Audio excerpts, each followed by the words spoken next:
ये है vibranium, Marvel universe की लेजेंडरी धातु।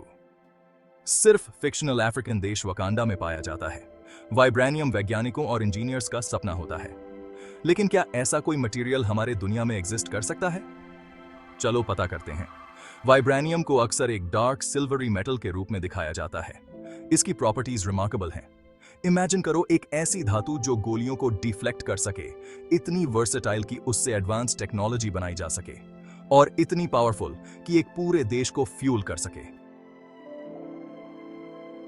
यह है वाइब्रेनियम की पावर। वाइब्रेनियम को कैप्टन अमेरिका की आइकॉनिक शील्ड बनाने वाली मटेरियल के रूप में सबसे ज्यादा जाना जाता है, लेकिन मार्वल यूनिवर्स में इसके एप्लीकेशंस इससे कहीं ज्यादा हैं। ब्लैक पैंथर के हाईटेक सूट से लेकर वकांडा के एनर्जी सोर्स तक, वाइब्रेनियम काउंटलेस टेक्नोलॉजिकल मार्वल्स का बैकबोन है। इसकी एनर्जी को एब्जॉर्ब, स्टोर और रिलीज करने की क्षमता इसे एक हाईली सॉट आफ्टर रिसोर्स बनाती है। लेकिन वाइब्रेनियम को इतना फैसिनेटिंग बनाने वाली चीज सिर्फ इसकी स्ट्रेंथ या वर्सेटिलिटी नहीं है।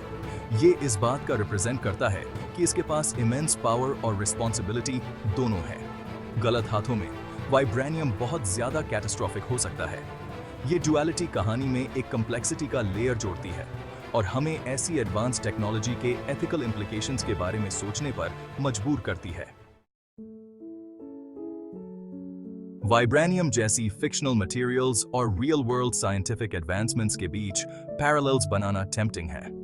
आखिरकार हम इनक्रेडिबल टेक्नोलॉजिकल प्रोग्रेस के युग में रहते हैं, लेकिन सच्चाई ये है कि लैब सेटिंग में वाइब्रेनियम की एग्जैक्ट प्रॉपर्टीज को रेप्लिकेट करना अभी भी साइंस फिक्शन के दायरे में है।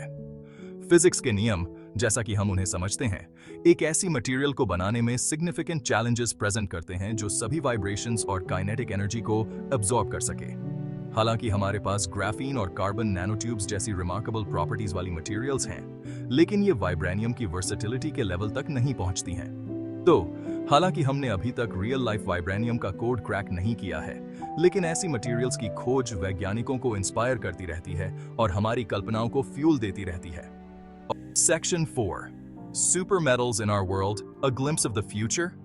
भले ही हमारे पास वाइब्रेनियम न हो, लेकिन हमारी दुनिया इनक्रेडिबल मटेरियल से खाली नहीं है। फॉर एग्जाम्पल, ग्राफीन को ही ले लो।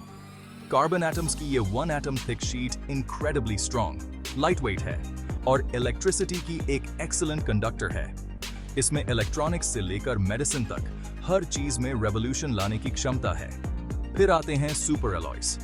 ये metal mixtures extreme temperatures, pressures और स्ट्रेसेस को विथस्टैंड करने के लिए बनाए जाते हैं। इनका use jet engines, power plants और दूसरे डिमांडिंग एप्लीकेशंस में होता है। हालांकि वाइब्रेनियम जितने फैंटास्टिकल नहीं, ये रियल वर्ल्ड मटेरियल्स डेमोन्स्ट्रेट करते हैं कि हम मटेरियल साइंस की बाउंड्रीज को कॉन्स्टेंटली पुश कर रहे हैं। Section 5. The power of imagination, from comics to labs.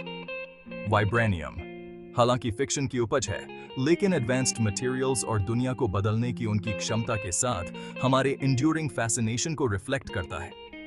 यह एक रिमाइंडर का काम करता है कि इमेजिनेशन अक्सर इनोवेशन से पहले आती है। जैसे कॉमिक बुक्स ने स्पेस ट्रैवल के बारे में हमारी क्यूरियोसिटी को स्पार्क किया, वैसे ही वाइब्रेनियम जैसे कॉन्सेप्ट्स वैज्ञानिकों को मटेरियल साइंस में नए फ्रंटियर्स एक्सप्लोर करने के लिए इंस्पायर कर सकते हैं। तो हालांकि हम जल्दी ही वाइब्रेनियम शील्ड्स यूज नहीं करेंगे या अपने शहरों को इससे पावर नहीं देंगे, लेकिन ऐसी एक्स्ट्रॉर्डिनरी मटेरियल्स की खोज वैज्ञानिक एक्सप्लोरेशन को आगे बढ़ाती रहती है। और कौन जानता है, शायद एक दिन साइंस फिक्शन और रियलिटी के बीच की लाइन और भी ब्लर हो जाए। क्या वाइब्रेनियम जैसा मटेरियल कभी एग्जिस्ट कर सकता है? अपने विचार नीचे कमेंट्स में शेयर करें और अपने फेवरेट फिक्शनल यूनिवर्सेस के पीछे के साइंस में और भी फैसिनेटिंग इनसाइट्स के लिए बने रहें।